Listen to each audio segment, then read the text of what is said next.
आपके साथ मैं हूं आस्था और आपका स्वागत करती हूं हमारे इस खास शो आरोग्य में, जहां हम आपको रूबरू करवाते हैं हमारे एक्सपर्ट डॉक्टर से और जानते हैं उनसे फिट रहने के राज।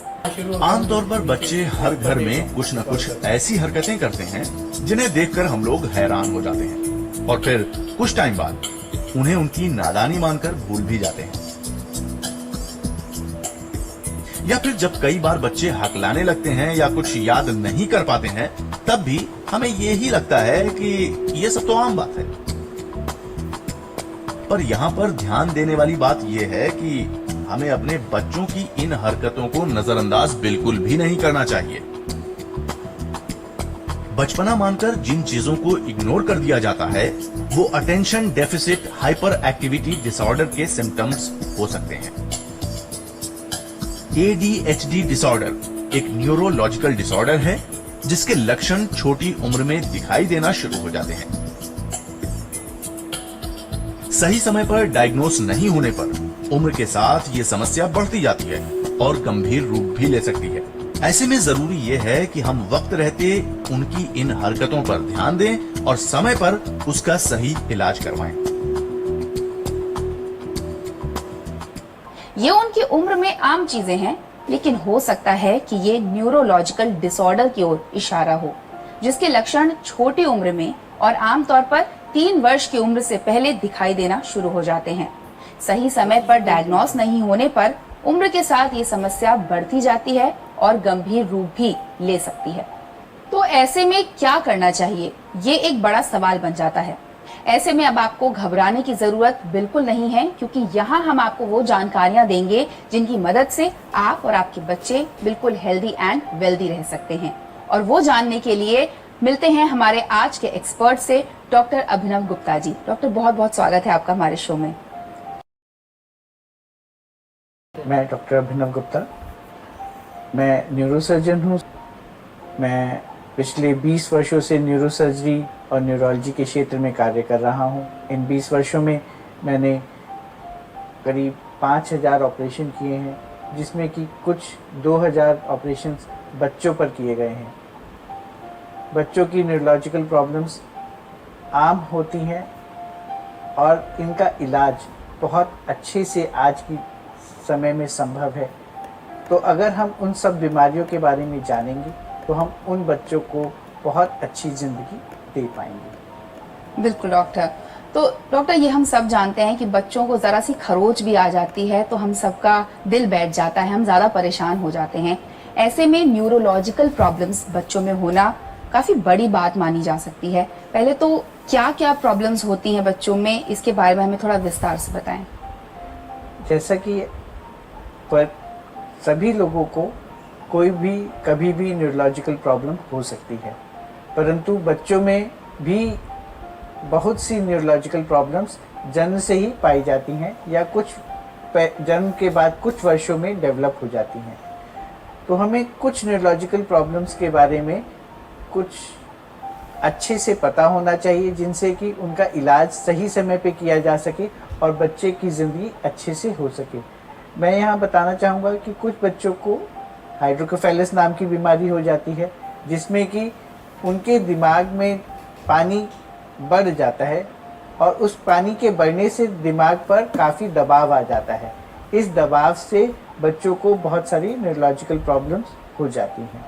इसी प्रकार कुछ बच्चों को दौरे पड़ने शुरू हो जाते हैं, वह पढ़ाई में पीछे हो जाते हैं और हमें पता भी नहीं चलता और बच्चा पढ़ाई में पीछे रह जाता है, जबकि उससे ठीक किया जा सकता है। उसे कुछ दौरे पड़ रहे हैं जिनकी दवाइयाँ दी जा सकती हैं। जन्म पर ही कई बार बच्चे की सेरेब्रल पैल्सी होती है, जिसका पता बहुत समय तक नहीं चल पाता और हम 3 साल तक या 4 साल तक की उम्र तक यही सोचते रहते हैं कि बच्चे का डेवलपमेंट थोड़ा सा स्लो है और इसलिए वह सही से अपने माइलस्टोन्स या जैसा कि उसको उस एज में होना चाहिए वह नहीं प्राप्त कर पा रहा है। सेरेब्रल पैल्सी एक बड़ी बीमारी है। इसी प्रकार अगर किसी बच्चे को चोट लग जाती है या इन्फेक्शन हो जाता है, उसे भी काफ़ी न्यूरोलॉजिकल प्रॉब्लम्स हो सकती हैं। तो हमें कुछ न्यूरोलॉजिकल प्रॉब्लम्स के बारे में विस्तार से पता होना चाहिए, जिससे उनका सही समय पर इलाज किया जा सके। बिल्कुल सही कहा आपने डॉक्टर। और इन बीमारियों का लक्षण क्या होते हैं, यानी सिम्टम्स क्या होते हैं? ऐसे कौन से साइंस होते हैं जो अभिभावकों को पहले से ही समझने चाहिए ताकि समय रहते इनका इलाज शुरू हो सके? देखिए, माँ से बड़ा कोई भी डॉक्टर नहीं होता। माँ अगर सही समय पर बच्चे को डॉक्टर के पास ले जा पाए, वह सबसे अच्छा रहता है। तो माँ को जब पता चले कि उसका बच्चा सही से बढ़ नहीं रहा, जैसे कि हाइड्रोकेफेलस की स्थिति में बच्चे का सिर बड़ा होता जाता है और वह बहुत बड़ा सिर दिखता है। ऐसे ही अगर किसी बच्चे को सेरेब्रल पैल्सी है तो वह अच्छे से, जैसे घुटने चलने की उम्र 6 महीना 8 महीने की उम्र में वह घुटने नहीं चल पाता है, या वह चलता है तो फ्रॉग जैसे चलता है, या साल भर की उम्र में वह उसके बैठने का तरीका कुछ अजीब सा होता है। ऐसी समस्याएं होती हैं, या बच्चे को दौरा पड़ता है, या बच्चा कुछ देर के लिए गुम हो जाता है। ऐसी सभी स्थितियों में शहरों में तो बहुत से डॉक्टर हैं जो इन बातों को पकड़ लेते हैं, परंतु गांव में, दूर दराज के क्षेत्रों में, जहां पर कि माँ ही सबसे पहली बच्चे की डॉक्टर होती है, उसे भी इन सभी के बारे में पता होना चाहिए और ऐसा कुछ होने पर तुरंत पीडियाट्रिशियन या बच्चों के डॉक्टर को दिखाना चाहिए। पीडियाट्रिशियन उस स्थिति में बच्चे को इन्वेस्टिगेट कर सकते हैं, बच्चे के माइलस्टोन्स मेजर कर सकते हैं और समय रहते उन बीमारियों को पकड़ सकते हैं। जैसा मैं आपको बता रहा था कि अगर बच्चे की बीमारी पहले साल में या पहले 3 सालों में पकड़ में आ जाती है, जो कि दिमाग के डेवलपमेंट के लिए सबसे ज़रूरी समय है, तो बच्चे का इलाज संभव है और वह पूरी ज़िंदगी अपनी अच्छे से नॉर्मल व्यक्ति की तरह बिता पाता है। परंतु अगर यह 3 साल का या 5 साल का समय वेस्ट हो गया या हम उस चीज़ को नहीं पकड़ पाए, उस स्थिति में बच्चे को आजीवन उस बीमारी से को झेलना पड़ता है या ग्रसित रहना पड़ता है। यानी छोटे छोटे साइंस हो सकते हैं जिन्हें आप समय रहते अगर नोटिस कर लेंगे, समझ लेंगे, तो बच्चे के लिए बहुत ज्यादा फायदेमंद रहेंगे। डॉक्टर, इन सारी बीमारियों का, न्यूरोलॉजिकल प्रॉब्लम्स के रीजन यानी कारण क्या होते हैं? कैसे ये जन्मजात बीमारियां बच्चों में आ जाती हैं? देखिए, बच्चों में बीमारी का जो है वो हम उसे प्रीनेटल, मतलब जब बच्चा माँ की गर्भ में होता है उस स्थिति में, नेटल मतलब जिस समय पर बच्चा को माँ जन्म दे रही होती है, और पोस्ट नेटल जबकि बच्चा बाहर होता है और जीवन जी रहा होता है, उस समय पर किसी परेशानी की वजह से ये बीमारियां हो सकती हैं। जैसे प्रीनेटल में अगर माँ को खून की कमी है, थायराइड की परेशानी है, या माँ को खाना अच्छे से नहीं खाती है, बहुत वीक है, तो इन सभी स्थितियों में बच्चे का डेवलपमेंट, ब्रेन का डेवलपमेंट अच्छा नहीं होता है। या कई बार माँ को किसी वजह से कोई दवाइयाँ दी जा सकती हैं या दवाइयाँ ले रही होती हैं, इन सब कारणों से भी बच्चे का डेवलपमेंट या बच्चे के ब्रेन को ऑक्सीजनेशन पूरा नहीं मिलता है। इसी प्रकार अगर माँ को बीपी है या बर्थ के दौरान डॉक्टर्स अवेलेबल नहीं है, जिसके कारण कि बच्चे का जन्म दाई द्वारा या अनट्रेन्ड, अनस्किल्ड लोगों के द्वारा होता है, उस स्थिति में बच्चे को पूरा सांस या सही समय पर रिससिटेशन नहीं हो पाता है। इस कारण ब्रेन का डेवलपमेंट आगे के लिए खराब हो सकता है। बाद में बच्चे को कोई इन्फेक्शन हो सकता है, साफ सफाई का ध्यान ना रखा जाए, या बच्चा पलंग से गिर जाता है, खेलते समय गिर जाता है, इन सब कारणों से भी न्यूरोलॉजिकल प्रॉब्लम्स हो सकती हैं। तो अगर इन सब बातों का ध्यान भी रखा जाए तो हम हजारों बच्चों को जिंदगियां सेव कर सकते हैं। बिल्कुल। डॉक्टर, आपने प्रीनेटल कंडीशंस के बारे में बोला, यानी कि जब माँ गर्भवती है तो उस वक्त एक माँ के लिए क्या क्या चीजें जरूरी है ध्यान रखना, सो दैट बच्चा जब पैदा हो तो हेल्दी पैदा हो? देखिए, सबसे ज़रूरी बात यह है कि माँ की डाइट सबसे अच्छी होनी चाहिए। अगर माँ को पोषक भोजन मिल रहा है, उसका खून की मात्रा सही है, उसका अल्ट्रासाउंड समय पर हो रहा है, तो बहुत सारी बीमारियाँ होंगी ही नहीं। हमें सही समय पर पता चल जाएगा। और माँ की देखभाल, आयरन के कैप्सूल्स, फॉलिक एसिड के कैप्सूल्स अगर सही समय पर मिलते रहते हैं तो बच्चे का जन्म ही हेल्दी बेबी के रूप में होता है। तो देखिए, इसीलिए कहते हैं कि माँ और बच्चे का रिश्ता ऐसा है जिसे दुनिया में किसी भी और रिश्ते के साथ उसकी तुलना नहीं की जा सकती। और इसीलिए माँ को अपना ध्यान रखने की भी उतनी ही जरूरत है जितना बच्चा पैदा होने के बाद बच्चे का ध्यान रखने की।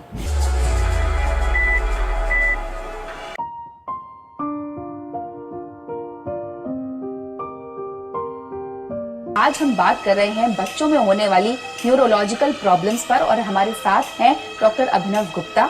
अभी तक हमने जाना कि बच्चों में क्या न्यूरोलॉजिकल प्रॉब्लम्स होती हैं, उनके लक्षण और कारण क्या हैं। डॉक्टर, अब मैं आपसे जानना चाहती हूँ, इन प्रॉब्लम्स को डायग्नोज कैसे किया जाता है? बच्चों में या बड़ों में कोई भी न्यूरोलॉजिकल प्रॉब्लम को डायग्नोज करने के लिए एक न्यूरोलॉजिस्ट ही सहायक होता है, परंतु न्यूरोलॉजिस्ट बहुत सारे नहीं हैं, तो इसलिए मैं चाहूँगा कि सबसे पहले तो ये डायग्नोसिस पीडियाट्रिशियंस करते हैं और वही लोग आगे न्यूरोलॉजिस्ट को भेजते हैं। तो सबसे पहले मदर को कुछ एबनॉर्मल लगे या अपने बच्चे में कुछ ऐसा लगे जो और बच्चों से उसे अलग लगे, उस स्थिति में मदर को जल्द से जल्द एक पीडियाट्रिशियन को कंसल्ट करना चाहिए। पीडियाट्रिशियंस बच्चे के माइलस्टोन्स को मेजर करके, बच्चों को देख करके और बच्चों के कुछ टेस्ट करने के बाद न्यूरोलॉजिस्ट पर इनको भेज सकते हैं। न्यूरोलॉजिस्ट का काम यह होता है कि बच्चे के सिम्टम्स को अच्छे से इवैल्यूएट करे, साइंस देखे। पहली स्टेज में ये करने के साथ कुछ टेस्ट जैसे MRI, CT स्कैन, EEG, साथ में कुछ ब्लड टेस्ट, जिनके सहारे ये पता किया जा सकता है कि बच्चे को किस प्रकार का न्यूरोलॉजिकल डिसऑर्डर है। उस न्यूरोलॉजिकल डिसऑर्डर को डायग्नोज करने के बाद आगे इन डिसऑर्डर्स का इलाज किया जा सकता है। बिल्कुल, और मैं अगला सवाल आपसे यही जानना चाहती हूँ कि प्रॉब्लम है तो ट्रीटमेंट यानी इलाज भी है, किस तरह से किया जाता है इन प्रॉब्लम्स का ट्रीटमेंट? सबसे पहले डायग्नोसिस पे ही आगे का इलाज निर्भर करता है। अगर हमने किसी बच्चे को सेरेब्रल पैल्सी का डायग्नोसिस किया है तो ज़्यादातर हमें यह उसका कारण ढूंढना होता है कि किस कारणवश बच्चे को सेरेब्रल पैल्सी है और उसको कितना नुकसान हो चुका है। अगर यह सेरेब्रल पैल्सी की बीमारी 3 वर्ष से पहले पकड़ ली जाती है तो सेंसरी स्टिमुलेशन करके तो बच्चे के ब्रेन को विकसित करने की कोशिश की जाती है। और सेंसरी स्टिमुलेशंस आँख, नाक, कान, स्किन, इन सबको स्टिमुलेशंस दिए जाते हैं। तो लगातार अगर हम स्टिमुलेशंस देते हैं तो ब्रेन के वे हिस्से विकसित हो जाते हैं जो कि किसी कारणवश पीछे रह गए होते हैं। साथ में अगर सेरेब्रल पैल्सी है, बच्चा चल नहीं पाता है, तो उसको बोटॉक्स के इंजेक्शंस, फिजियोथेरेपी, ऑक्यूपेशनल थेरेपी, इस प्रकार की टीम अप्रोच के द्वारा थेरेपीज दी जाती हैं जिससे कि उसको चलने लायक, बात करने लायक, खाना खाने लायक ऐसी स्थिति में पहुंचाया जाता है। अगर किसी बच्चे को हाइड्रोकेफेलस नाम की बीमारी डायग्नोस होती है तो उस स्थिति में बच्चे के ऑपरेशंस किए जाते हैं। उन ऑपरेशंस के द्वारा हम बच्चे के पानी को रास्ता दे देते हैं जो कि अटक गया होता है। तो उन नए रास्ता प्रदान करने से ब्रेन का विकास नॉर्मल तरीके से होता है और वह बच्चा अच्छी जिंदगी व्यतीत कर पाता है। दौरों का इलाज तो आज की डेट में बहुत आसान है।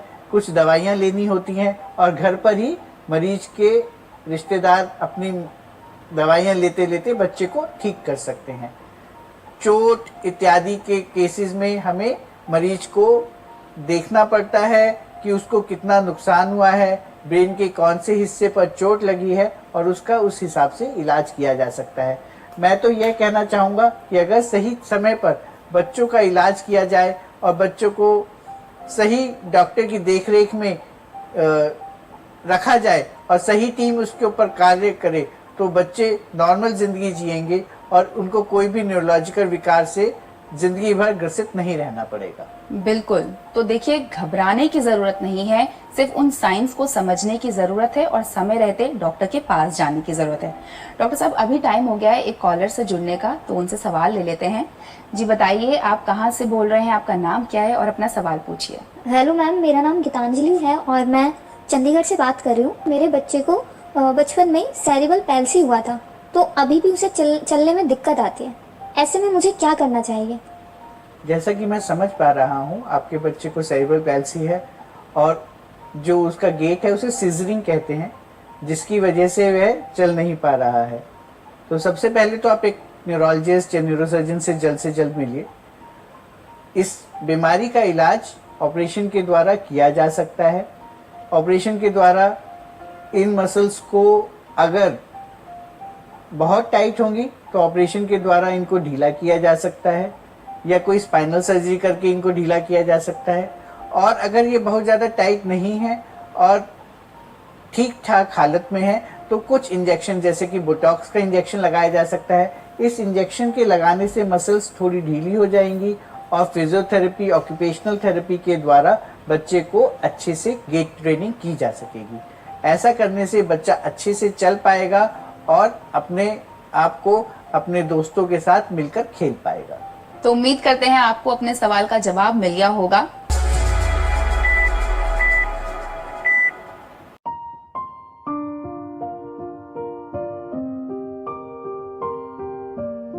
आज हम यहाँ बात कर रहे हैं बच्चों में होने वाली न्यूरोलॉजिकल प्रॉब्लम्स पे और हमारे साथ हैं डॉक्टर अभिनव गुप्ता। डॉक्टर, आपने हमें इन प्रॉब्लम्स का ट्रीटमेंट बताया है, लेकिन अब मैं जानना चाहती हूँ कि लेटेस्ट तरीकों को क्या अपनाया जा रहा है मेडिकल वर्ल्ड में बच्चों की न्यूरोलॉजिकल प्रॉब्लम्स को इनका इलाज करने के लिए। न्यूरोलॉजिकल प्रॉब्लम्स का रिसर्च लगातार चल रहा है। जैसा कि आप लोगों ने शायद पढ़ा भी होगा कि एलॉन मस्क ने कंप्यूटर और ब्रेन इंटरफेस न्यूरालिंक में बना लिया है। तो आने वाले समय में तो बच्चों के दिमाग में कुछ न्यूरॉन्स के अंदर वायर्स डाल दी जाएंगी जिससे कि उनको कंप्यूटर के द्वारा सीधा फीड किया जा सकेगा और व्यक्ति नॉर्मल जिंदगी जी पाएगा। अगर उसके कुछ न्यूरॉन्स का लॉस भी हो गया है तो उसे कंप्यूटर की मदद से न्यूरल लिंक्स बना दिए जाएंगे और वह बच्चा नॉर्मल। परंतु यह पद्धति शायद आज से 5 साल दूर है या 10 साल दूर है।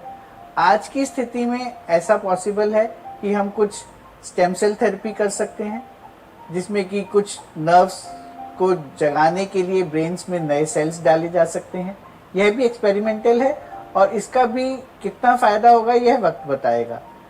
तीसरा इलाज है कि बच्चों की नर्व्स को न्यूरेक्टमीज कर सकते हैं जिससे कि अगर सेरिब्रल पैल्सी है तो उसके अंदर बच्चों की जो मसल्स टाइट हो गई हैं उनकी को सप्लाई करने वाली नसों को कुछ को काटा जाएगा जिससे कि वो मसल्स ढीली हो जाएंगी और बच्चा अच्छे से चल पाएगा। इसी प्रकार स्टिमुलेटर्स लगाए जा सकते हैं जैसा कि डीबीएस में होता है, ऐसे ही स्टिमुलेटर्स बच्चों में भी लगाए जा सकते हैं। बैक्लोफिन पंप लगाए जा सकते हैं। मेरे हिसाब से तो आज की डेट में कोई भी न्यूरोलॉजिकल प्रॉब्लम का इलाज सर्जरी के द्वारा और प्रॉपर ट्रीटमेंट के द्वारा किया जा सकता है। बिल्कुल। और इसी के साथ डॉक्टर जुड़ लेते हैं अपने अगले कॉलर से। जी बताइए, आपका नाम क्या है, आपका सवाल क्या है, आप कहाँ से हैं? हेलो मैम, मेरा नाम अदिति है और मैं दिल्ली से हूँ। मेरा सवाल है कि मेरे बच्चे की उम्र 10 साल है और बचपन में ही उसे उसका बीपी सेंट हुआ था, पर दोबारा से उसे कुछ परेशानी होने लगी है। ऐसे में क्या करना चाहिए? जैसे कि आपने बताया कि आपके बच्चे का बचपन में इलाज हुआ, उन्हें वीपी शंट किया गया, तो जितना मैं समझ पा रहा हूँ बच्चे को हाइड्रोकोफेलस नाम की बीमारी रही होगी जिसका इलाज करने के लिए शंट की गई होगी। शंट अगर बचपन में हुई थी तो बच्चे के बढ़ने के साथ शंट में कभी कभी कुछ परेशानियां आ जाती हैं। आपको सबसे पहले एक न्यूरोसर्जन या न्यूरोलॉजिस्ट को दिखाना चाहिए। वह कुछ टेस्टों के बाद यह डिसाइड कर लेंगे कि बच्चे की शंट में कोई खराबी तो नहीं है। अगर शंट में कोई खराबी आती है तो बच्चे को दोबारा से ऑपरेशन की आवश्यकता होगी। इस केस में बच्चे को या तो दोबारा से शंट की जा सकती है और अगर डॉक्टर सही समझेंगे तो नए ऑपरेशन जिसे कि ईटीवी कहते हैं, उस ऑपरेशन के द्वारा, ईटीवी मतलब बच्चे के दिमाग के अंदर से शंट को निकाल दिया जाएगा और दिमाग में ही पानी का रास्ता नए तरीके से बना दिया जाएगा एंडोस्कोप के द्वारा। एंडोस्कोप के द्वारा रास्ता बनाने से एक तो जो फॉरेन मटेरियल है वीपी शंट का वो निकल जाएगा और एंडोस्कोप से ही बच्चे का इलाज हो जाएगा और उसे ज़िंदगी भर शायद आगे ऑपरेशंस की ज़रूरत नहीं पड़ेगी। उम्मीद करते हैं आपको अपने सवाल का जवाब मिल गया होगा। डॉक्टर, मैं इसी सवाल से आगे कुछ पूछना ये चाहती हूँ, जैसे इन्होंने बताया कि दोबारा अगर कोई प्रॉब्लम आ रही है या आपने कहा दोबारा सर्जरी की जरूरत पड़ेगी, तो क्या उस दोबारा सर्जरी में बच्चों को कोई कॉम्प्लिकेशंस आ सकते हैं या वो सर्जरी भी उतनी ही स्मूथ रहेगी? देखिए, किसी भी सर्जरी में कुछ प्रतिशत नुकसान होने की संभावना हमेशा होती है, लेकिन सर्जरी तभी की जाती है जब सर्जरी का फायदा नुकसान से ज़्यादा हो। तो हमें डॉक्टर पर विश्वास करना चाहिए और डॉक्टर के कहे अनुसार आगे बढ़ना चाहिए। बिल्कुल। तो आज हमने जाना कि कैसे हम अपने बच्चे को एकदम हेल्दी रख सकते हैं, कैसे उसे बीमारी होने से बचा सकते हैं। साथ ही डॉक्टर ने हमें ये भी बताया कि हम बच्चों को कैसे ठीक रख सकते हैं। फिलहाल अभी टाइम हो गया है हमारे स्पेशल पैकेज का और डॉक्टर साहब को बहुत बहुत शुक्रिया कहने का। डॉक्टर, बहुत बहुत धन्यवाद, आप वक्त निकाल कर यहाँ आए और हमारे व्यूअर्स से इतनी इंपॉर्टेंट जानकारी साझा की।